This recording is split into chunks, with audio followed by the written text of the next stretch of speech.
भगवान की बातें इस YouTube चैनल पर आपका स्वागत है। चल रही श्रृंखला बाबा बुल्ले शाह की काफियाँ, जिसमें हम आपके लिए ढूंढ कर बहुत ही रेयर काफियाँ जो कि अब आसानी से उपलब्ध नहीं है वो लाते रहे हैं। पिछले कई कैप्सूल में हमने आपके लिए एक कैप्सूल में 3-3, 4-4 काफी भी प्रस्तुत करी और उनके अर्थ भी लाने की कोशिश करी। तो आइए उसी श्रृंखला को आगे बढ़ाते हुए आपके लिए कुछ और काफियाँ लेकर आते हैं।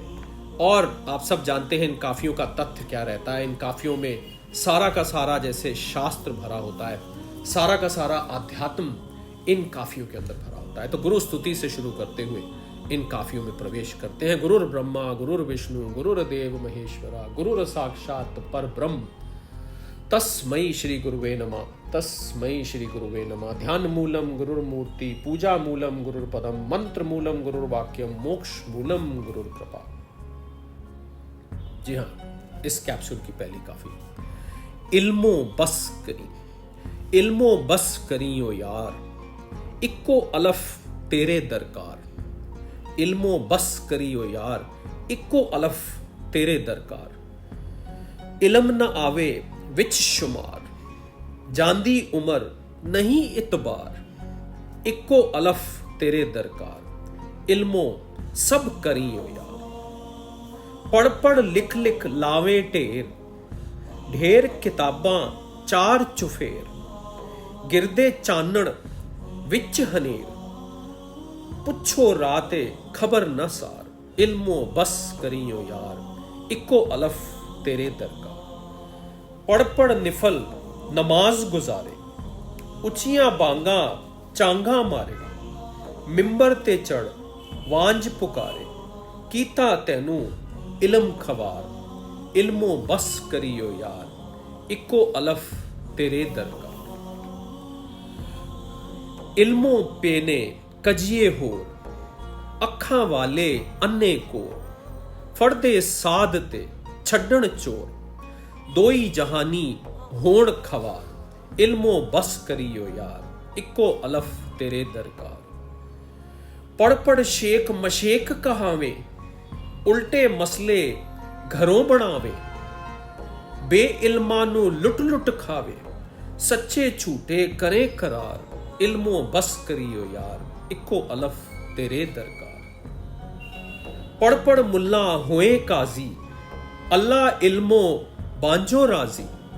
होवे हिरस दिनों दिन ताजी, तैनू कीता हिरस खवार। इल्मो बस करियो यार, इक्को अलफ तेरे दरकार। पढ़ पढ़ मसले पिया सुनावे, खाना शक शुबेदा खावे।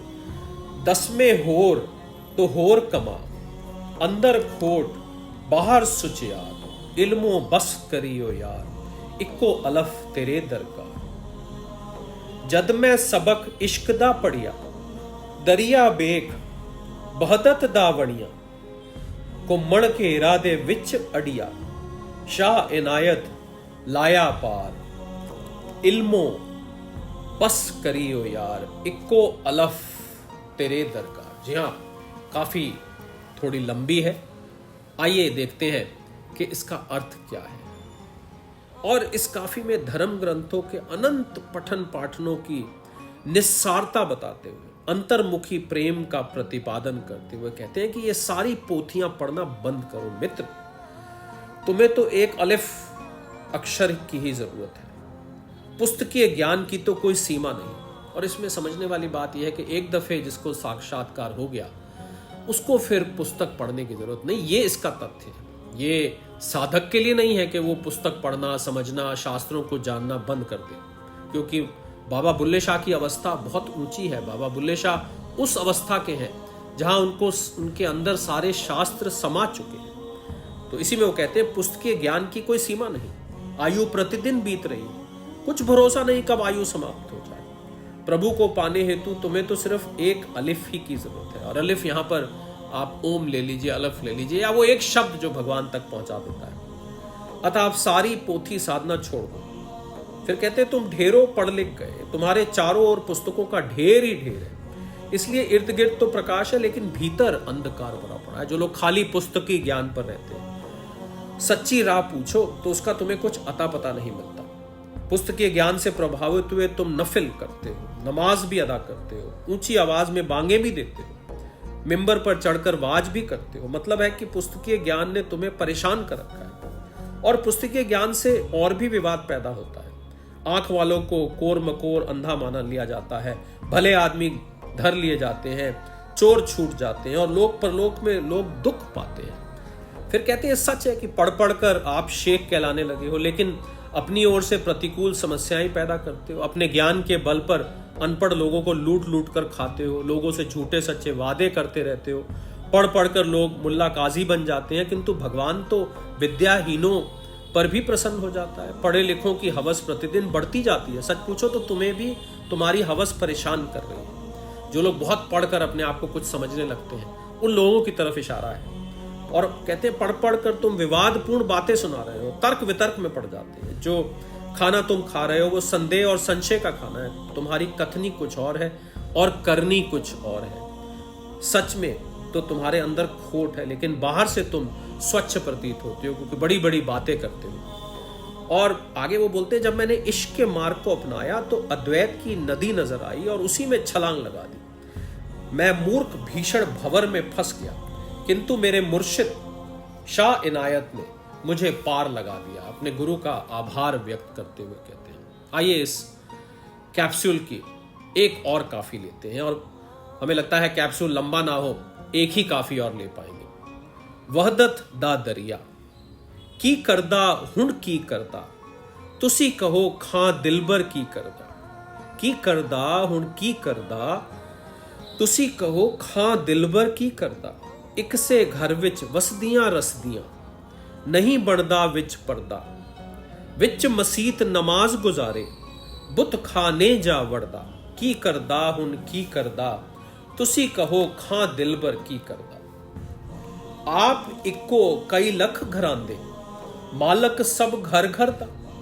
जितवल वेखा तितवल तू ही, हरदी संगत करदा। की करदा हुण की करदा, तुसी कहो खां दिलबर की करदा। मूसा ते फिर औन बना के, दोहो क्यों कर लड़दा। हाजर नाजर खुदन वीस तद, दोजख किसनू खड़दा। की करदा हुण की करदा, तुसी कहो खां दिलबर की करदा। वावा वतन कहिंदा एहो, इक दबींदा इक सड़दा। वहदत का दरियाऊ संचावा, ओदे हिस्से सब कोई तरदा। की करदा हुण की करदा, तुसी कहो खां दिलबर की करदा। और आखिर में कहते, इतबल आपे उतबल आपे, आपे साहिब बरदा। अजब तमाशा देख तुब लिया, सब करदा नहीं करदा।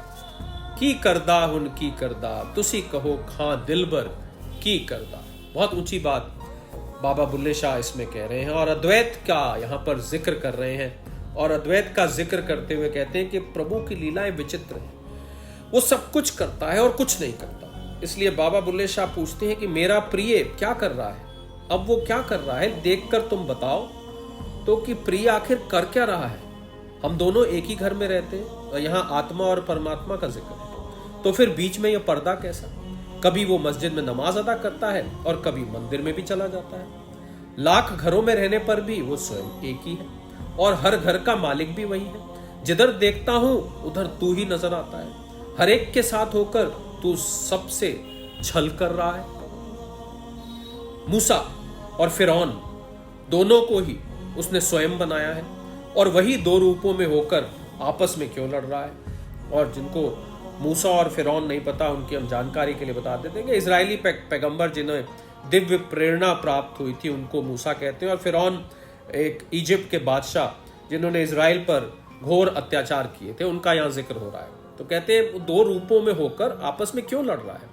वो हर जगह उपस्थित है और सब कुछ देखता है, सब कुछ उसी का बनाया हुआ तो है, फिर भी वो दोजक यानी नरक में किसे ले जाता है। सब तो उसके अपने हैं। फिर कहते कमाल है, इस एक ही देश में किसी को दफन किया जाता है, कोई जलाया जा रहा है। इस झंझट में पड़े अद्वैत नदी ही सच्ची है, जिसमें सभी तैरते दिखाई देते हैं, कोई डूबता नहीं है। इधर देखो तो वही है, उधर भी स्वयं वही है। वो मालिक भी है, गुलाम भी है। और बाबा बुल्ले शाह उसका कहते हैं कि उसका अद्भुत खेल देख ले, वही सब कुछ कर रहा है, हालांकि वो कुछ भी नहीं करता।